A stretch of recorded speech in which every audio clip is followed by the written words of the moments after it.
Do do do do do do do do do do do do do do.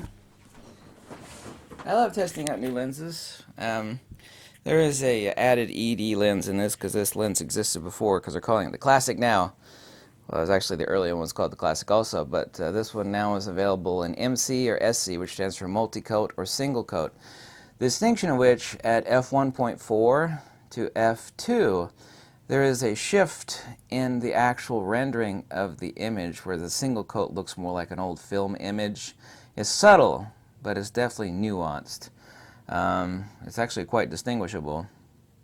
I actually posted a bokeh example up on my Flickr page of this. This lens has some beautiful bubble bokeh. This is a Leica M mount. It's also available in the Sony mount. This is the 35mm Nokton Classic f1.4, except this is the Mark II. This is the second version. It's available in two different versions, the single coat and the multi-coat. I'm still testing the single coat, but I've tested it plenty enough to make a distinction of the differentiation between these two.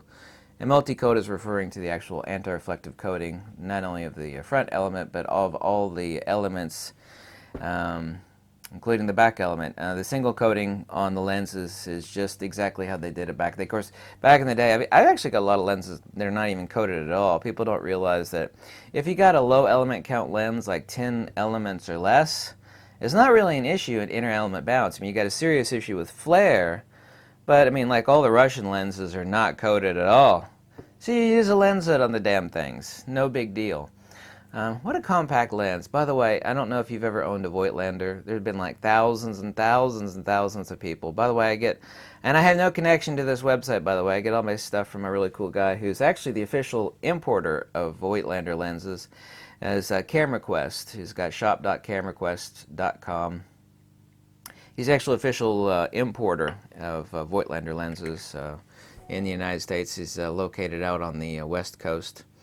Stephen Gandy's actually a really nice guy. I don't know if you know about the quality or fit and finish of Voigtlander lenses, but they're absolutely sublime. They're literally the Lamborghini of build quality. It's like, well, compared to a Leica lens or a Zeiss, got a lot of Zeiss lenses.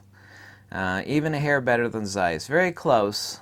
Casino Voigtlander, really a lot of the lenses are manufactured in the same factory as Zeiss, but there is better fit and finish.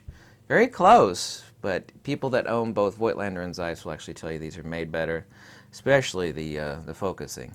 Just as smooth as butter on a baby's butt, right? That doesn't sound right. Smooth as butter on glass. There we go. This is an 8-element and 6-group lens. It's actually got amazing bubble bokeh. It sharpens up drastically at f2, however, at f1.4.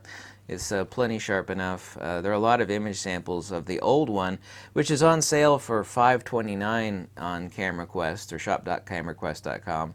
But the new one is $650. Both prices are the same on the single coat versus the multi-coat. I actually prefer the multi-coat. I'd rather have multi-coat for elimination of flare so that I don't have to use a lens hood. Like I said, this one's a Leica M mount. I use this on my Fujifilm camera, the X-T3 here. Well, this is the X-T30. I've actually been testing on the X-T30, which is the same sensor and image output as the X-T3.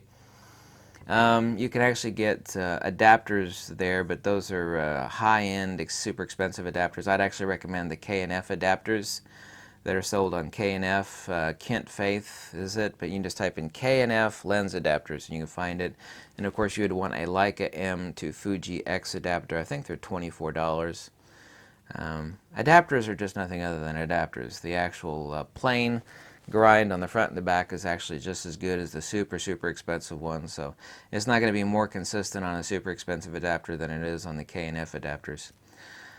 Just, wouldn't it be nice if Fujifilm or even Sony for that matter made 35mm 1.4 lenses that tiny? This is a great little, I love the bubble bokeh on this lens. The bubble bokeh on this lens is so cool. There are very few super awesome bubbly bokeh fairy fairy wonderland sort of bokeh lenses from Voigtlander, and this is it. This is the bokeh master of Voigtlander lenses, to be honest. Well, actually, that's not true. I mean, right up there alongside it, except in a different way. It's not bubble bokeh.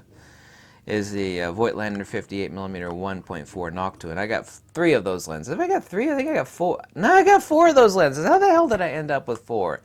1, 2, 3, 4. I got 4 of those lenses. That's not right. That's not right at all. I'd see them really, really cheap, and I'd buy them, which of course is not too wise of a thing on my part, but it's way too many lenses. Anybody only ever needs 1 of the exact same lens from Voigtlander. But that's it. That's the Leica M 35mm f1.4 Classic Nokton Mark II, the second version. Like I said, the first version is available for $529 on sale, and these are $649. Both single and multi-coat. This is the multi-coat lens on Camera Quest. Shop.cameraquest.com. No, I have no connection to them. I have no affiliate links. I do nothing. I sell nothing.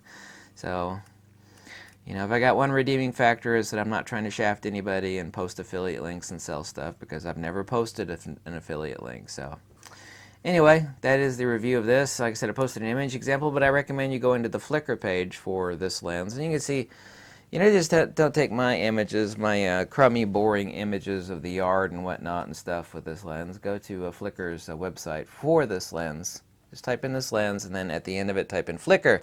Then you go to the page and see countless hundreds of images with this lens. And look at the bokeh, look at the rendering. And a lot of them are Sony users that actually use this lens. And that's okay. I prefer the Leica M mount. And I guess that's it. Sorry, I'm just so exhausted. You know, been up day and night for nights and nights and nights, and the tattooed monkey needs to get some sleep sometime in the near future. Thank you so much for watching, and goodbye.